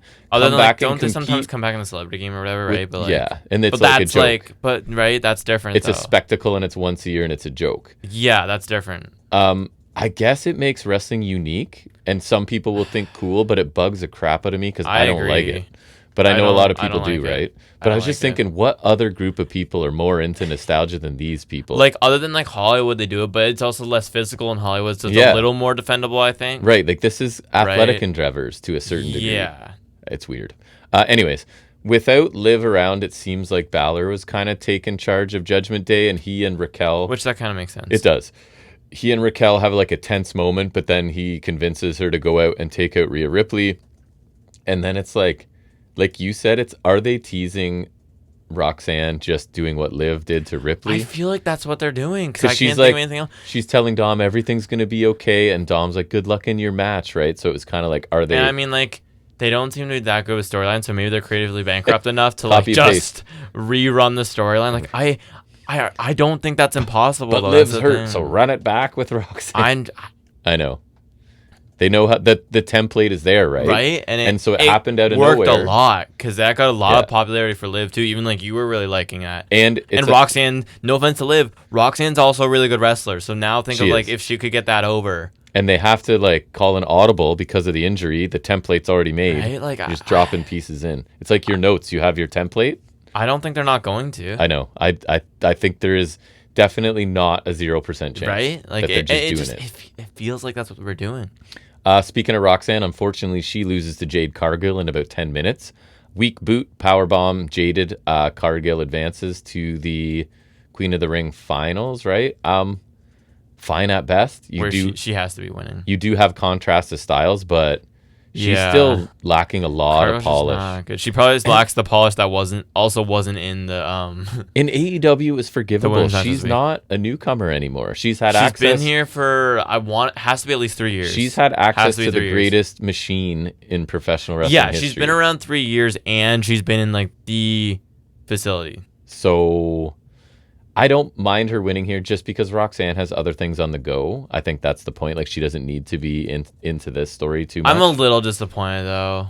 I know, but it's not unexpected, right? Yeah, no, I didn't. Like, I kind of figured Cargill was going to the finals. I was just hoping for better just because, I thought we could maybe do better. I like Roxanne a lot. Yeah. And you know how I've been talking about Sheamus being weird that he's all of a sudden, like, giving wisdom to Tozawa, Otis, Maxine, and Natalia, right? And it looks like it was just kind of in service of him feuding with Rusev, because Rusev comes up this week. I guess because Rusev also beat the shit out of them. And it's also like he has a problem with, I don't know if he used the phrase, but like Sheamus is basically trying to redeem people. So Rusev just wants to like... But I thought Rusev was redeeming people? I think he's now over-redeeming people and just out... I don't know. Okay. But anyways, he talks about he does his damage in the ring like a god, and Sheamus does his backstage like a snake, which I thought was a funny line. So that's it. It seems like it's to get him into this program with Rusev, and I just said, I hope Rusev got that money, right? Because you're walking right back into the same spot you were at best. So I hope you just cashed in. I bet he's going to, like, he'll get another mid-card run and, like, do that. But at worst, I think he's going to be in this creative purgatory that I think he's in. So I don't know if he's going to hit the same popularity he hit before. I don't even know if he'll get a mid-card title run again. If the quote-unquote big plans for you were to come back and have a mid-card feud with Sheamus as the mentor of Tozawa, right? Like, your plan was to come back, those aren't big feud plans. with a guy who you were in a failed supergroup with, that they have to literally remind us of because we don't remember. Well, everyone remembers it. It's just that group was known for losing to Roman Reigns at every turn, possible. So like, if that group is remembered, it's not remembered for good reasons. So it's not a great sign for him. I don't think so. But so then Gunther responds in the ring. To Goldberg, and it's his turn to be the heel telling the truth this week, which I think is interesting. It's that contrast to what Rollins was doing earlier, right? It's not great when, like, You shouldn't agree with him. When it's Goldberg, you're supposed to be like, yeah, Goldberg. He's like, Goldberg was the most destructive man in his generation, but it's not 1999 anymore. Or 98. Ding, ding, correct. Goldberg is still a 58-year-old one-trick pony that can't lace Gunther's boots. Also true. He officially apologizes to Goldberg's wife and son for everything he's going to do to the man who used to be Goldberg. And he'll make sure that the legacy and the myth of Bill Goldberg dies. And I've heard that Gunther wants this match, right? Like, this is why? If that's so, then I'm happy for him. And if not, then I feel bad for him because he's going to have to carry this. I feel bad for him either way because like it's just not a good spot to be over-under length of this match. 7.5 minutes? I'd go like 5.5. Really? Or even like... It can't touch 10, right? It will not touch double digits. I think you're lucky if it gets 7 minutes. And Walter's going to have to sell to this guy. And also, you have to now hit your offense to like a 250 just bag of sand, right? Yeah. I don't think he does much to help you. And also, like, he's so old and fragile now. I genuinely fear for what a Gunther chop would do to him. Genuine question. Has this crossed into train wreck interesting territory? No, because it's not Jey Uso. Still no? Because I trust Gunther to at least like hold up his end the best he can. Okay, yeah, that's fair. Like that's what I'm saying. If it was Jey Uso, he will drag the corpse. He will drag Bill the corpse Goldberg across the finish line to like a 3-star match. Yeah, 2 3/4. But like, I know Gunther will do his best. If it was Jey Uso, absolutely, that's like I will watch popcorn, it. It's so bad I'm watching it. Fair enough. That's why I would genuinely prefer that because I think that would be like so funny. It would. For all the like, wrong reasons. Right? Like, it's just imagine how bad that could be, but like, obviously not. They're not that stupid. Karrion Kross interrupts Sammy, tells him that exactly what Kross said would happen happened, and it did because he was like, "You're going to face Orton. Orton's going to beat you and go on his way to challenge not a world champion." Yada yada. And then he adds in that Sammy will never be a world champion. So Sammy's had enough. Punches Kross, storms off to see Pierce about getting a match made between the two, and that's when Kross says, "Got him." And again, we talked about it already. Can Kross actually win? And maybe could he win and have Sammy like join him? I don't because Kross can't lose, or else like he also you doesn't said, have a faction anymore. Over. So I don't know. I'm a little intrigued because I don't understand how this goes, and if it doesn't go he has to win, otherwise they can't really do anything. Like if he can't even win here, then like they can't do anything. But in terms of the way they've each been positioned, like Sammy's on all the time with main eventers, and Kross is a guy doing 40-second bits sometimes on commercials. Yeah. So I'm a little intrigued. Maybe not for the right reasons, but intrigued nonetheless. Becky Lynch won her Intercontinental title match against Bayley by DQ because Lyra just couldn't stop herself and got involved and punched Lyra. So right. So now I guess that's their artificial way of throwing it into a triple threat. That's right. And I felt this coming. I would have bet money that there was not going to be a finish to this match because this feud is way too big for this, right? They would not give away Bayley versus them on freaking Raw. So I don't know if they were holding back or whatever, but I didn't really like this too much because it was hanging over it the whole time. Like, there's no way this is definitive. Mm-hmm. There's no way she's done with Lyra. Right. So you're just kind of sitting and watching them wrestle, waiting for this to happen.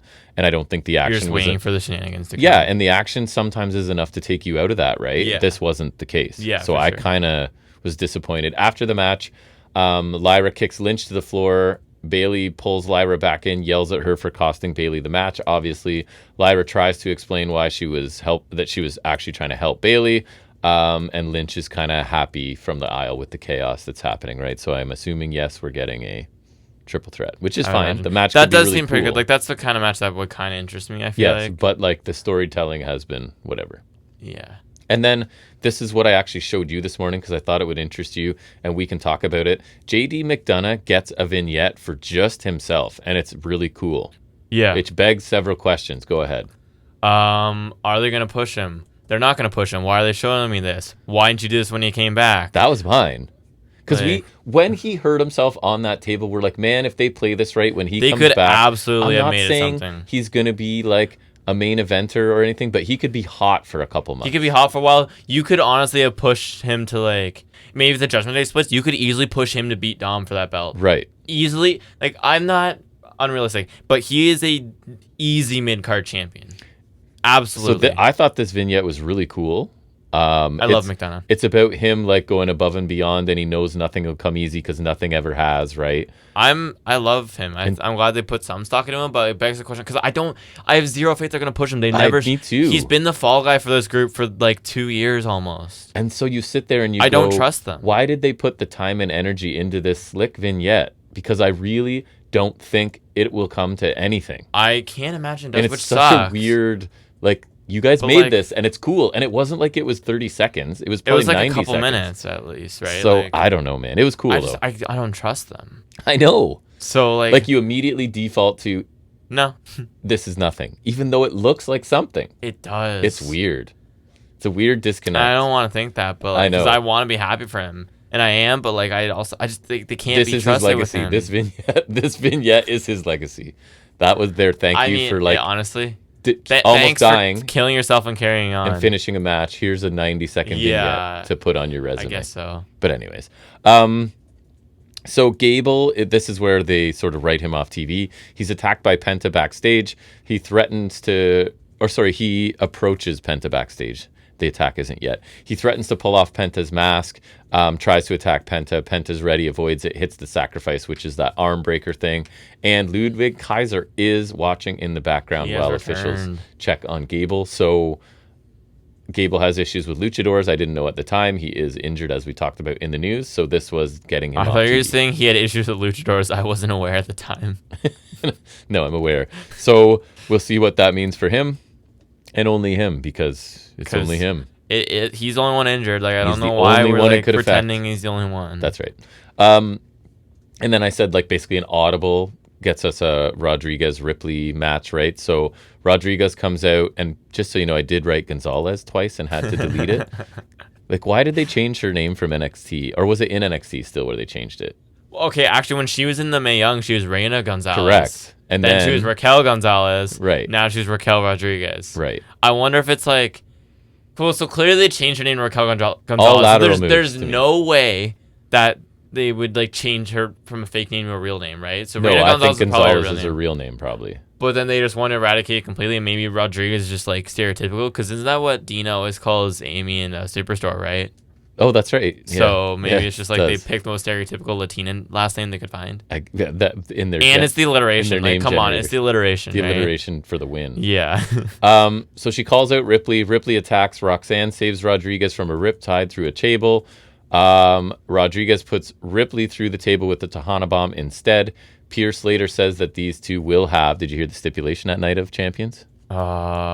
Street fight. Correct. Well, we talked about it.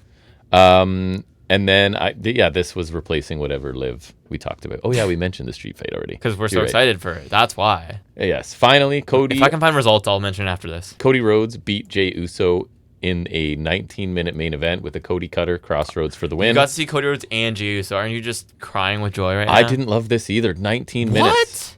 And there were stretches of pretty basic stuff. There was some parts where God. Cody picked up the pace, but I found it underwhelming. And it kind of further diminishes Jay, I think, even though it was respect after. Cody was winning, I was pretty sure. You're frantically looking up something. Cross lost. Oh, he did. Fatu lost. That's probably because they want to move him up. It's Hikuleo. Okay, Hikuleo's there. They want to move him up, I would assume. I also think it's Hikuleo's there. But that also kind of bothers me, but still. So I saw a lot of people like this. How did Cross lose? A lot of people like this Cody Uso match. I was not one of them. I saw like 4 stars. Well, a lot of people like Cody and Uso, and you're neither. Yeah, that's correct. So. How did Cross lose, man? That's crazy. Yeah. I actually need to see if I can find the finish, because there's... no. How did you... I don't know. What did we do? So Hikuleo has arrived. Talk NXT here quickly. I know you saw the last, or you were in the room for the last little bit of NXT. I don't know how much you paid attention, but we'll find out. So it starts out with Trick beating Briggs in a pretty good big man match. It went 12 minutes. Inamura almost got involved on the floor. Trick was actually trying to hit him, and he was blocking it, and it led to, I think, a boot from Briggs. Anyways, missed Briggs' moonsault. Trick shot for the win. And obviously Briggs was never winning this, but he's a good hoss to have on a Briggs roster. Is all right. He reminds me of like budget Baron Corbin, because he's big but not huge, right? But in NXT generally he looks bigger. I think Corbin's got a bit more character range to him. He does. And then Hendry, but Briggs is also probably a little better in the ring. I don't know. Actually, Corbin's not bad. He's not terrible. People hate on Corbin too much. I know. And then Hendry comes up on the screen. It obviously gets Trick's attention, and then Sneak attacks from behind while Trick's cutting a promo. It's Trick and Hendry at TNA Slammiversary on a show I don't care about or won't watch, so that's a great place to put that match as far as I'm concerned. Couldn't have planned that better.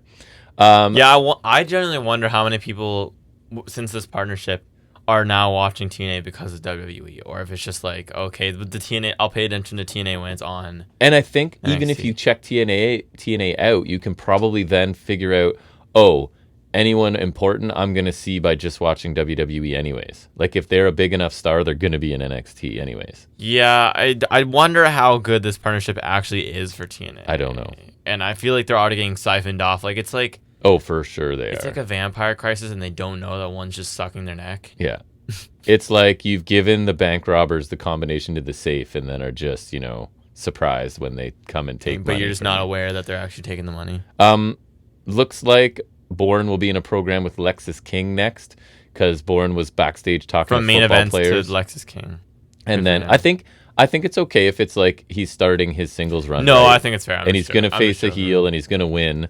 And it's been confirmed he's dating Stephanie Vicaire, eh? I know, good for him. That's good for him indeed.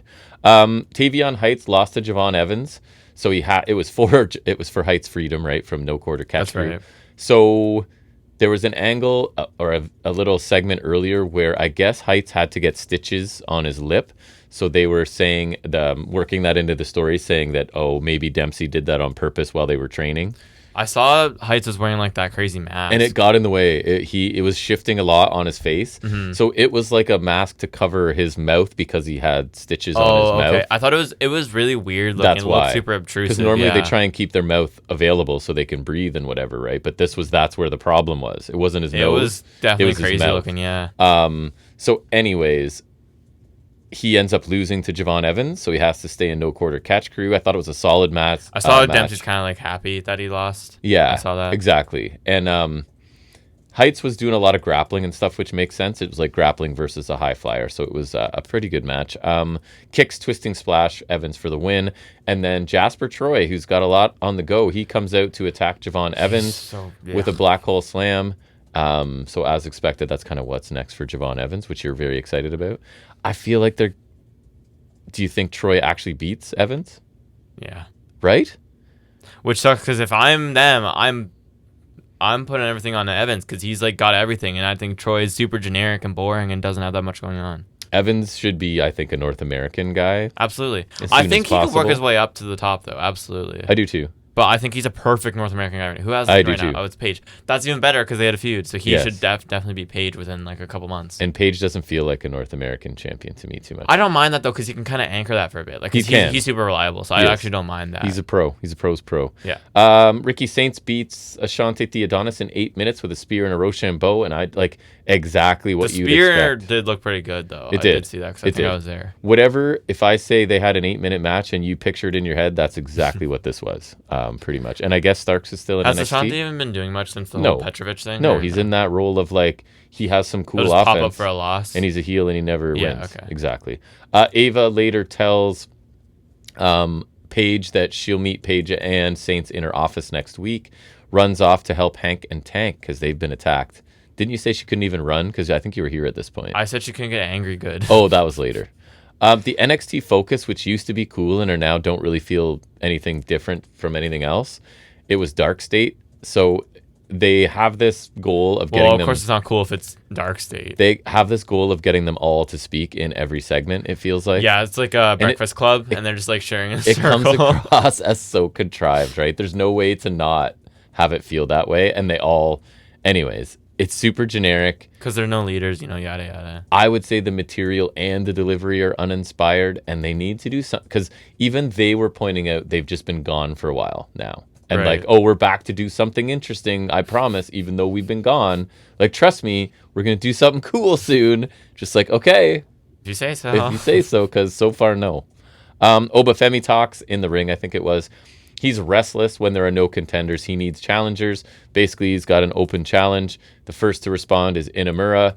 And he's all about how much he loves NXT and the fans, and he wants to pay them back by becoming NXT champion. Jasper Troy comes out, takes out Inamura, and then stares down with Oba, who's holding the belt up. So more Jasper Troy, all over the place. What? They're really like trying to make their investment pay off from the LFG. Yes. Like they're just like, we put them on the show, in one guy, and we're like, we just really need to like, hammer it home. It feels very redacted era where it's like, I don't care. You guys are gonna. He's big and muscular. You will like him. And like large. I said big and large, whatever. Yeah. That's what Vince likes. Redacted, sorry. Inamura connects with the crowd huge, so even if they can find a way to get him a couple near falls, right, against Oba, it'll be cool. And I'm interested to see him take on Femi. I guess you can see what you have with him, right? Like, why not? The fans love him. I'd rather try Inamura than Troy, so I think it's fair. And it feels like if they want Femi to lean more heel, putting him against Inamura is a good idea for Femi as well. Agreed. We'll see how the match goes.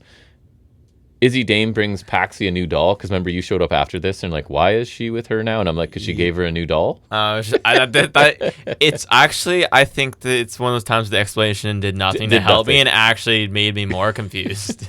Because adult woman gives other adult woman a new doll, and now they are aligned slightly. Okay. So anyways, thank you for that.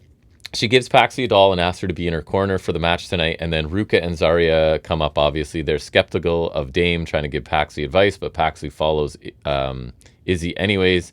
And she leads them directly to meet Sean Spears and Nico. So that happened. As you do. Paxi will be at ringside, but the others have something else to do.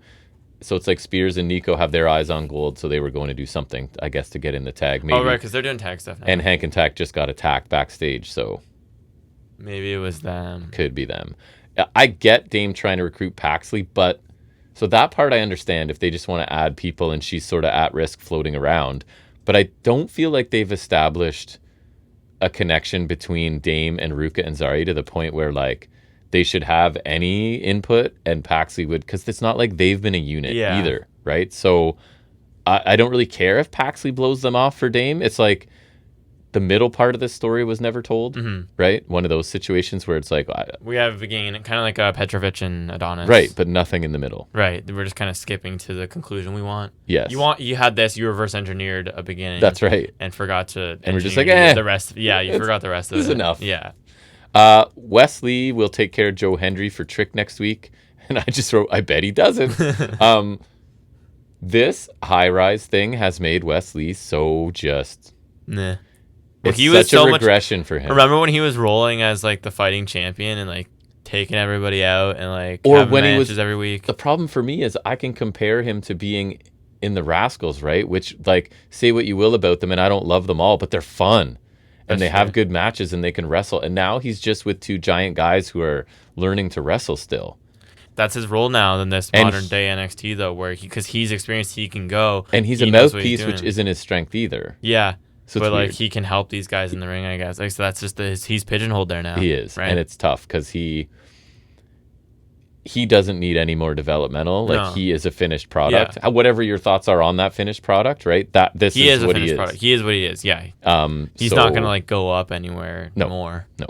And then we get a new Heritage Cup champion is crowned, and I have this is specifically where you showed up somewhere around this match. It's a Heritage Cup match without people who are good at Heritage Cupping. Right. So Dar's hurt again.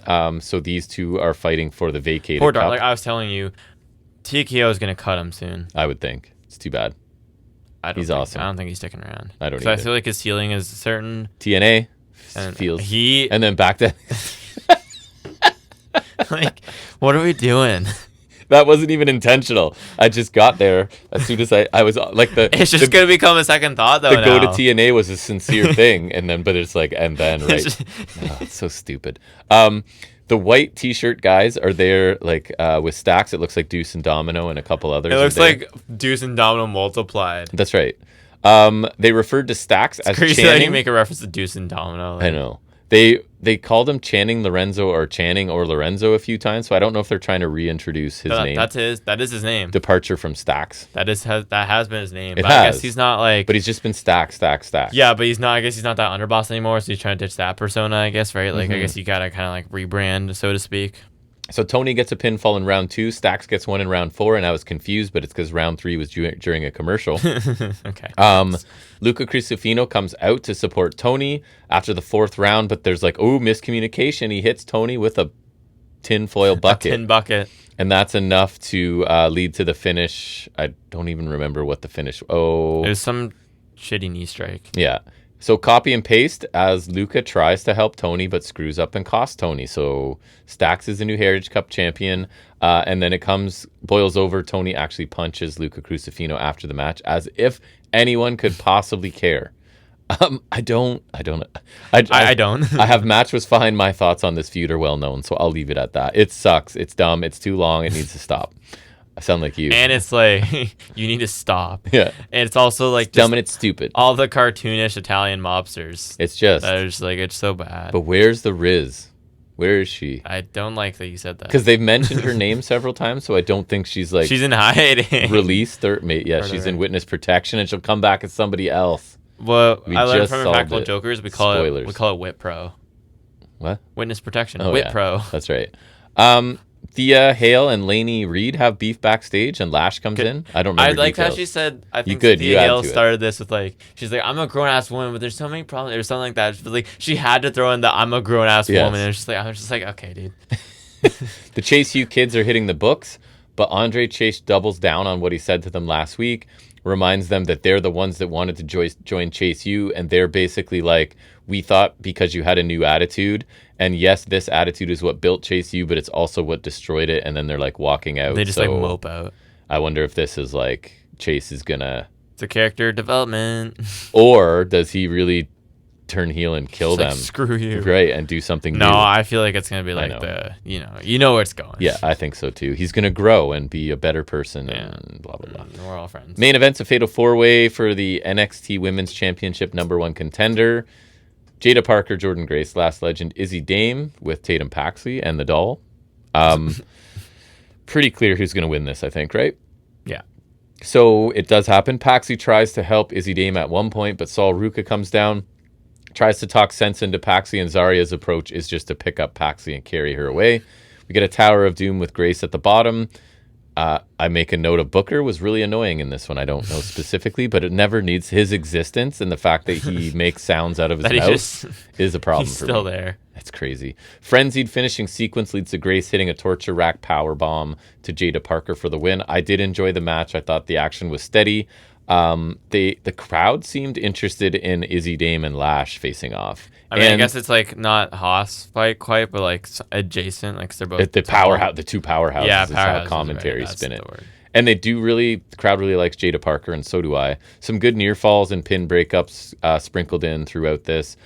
Engaged crowd, I thought. Good main event with some stakes, although the winner was pretty clear. I don't think there was any. Yeah, especially because the champion's heel, which usually telegraphs it, but like, isn't she the only face in this match? Parker, Grace, Legend, right? Dame. They're all pretty much heels. Basically, yeah, they are. So pretty obvious. Good match.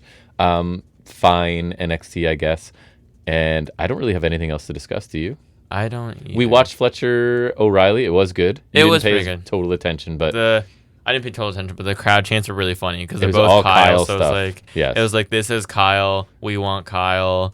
They were having a lot of fun. It was pretty funny. I like that they were into it at least. It made it pretty fun for me. It was a good match too. I think that's going to wrap it up for episode 258. We will not watch the Saudi show, right? So it's already pretty much done. The only result I haven't seen is Punk and Cena, which I'm obviously seeing as winning. But hold on, let me see if I refresh Wikipedia. Okay, still not there.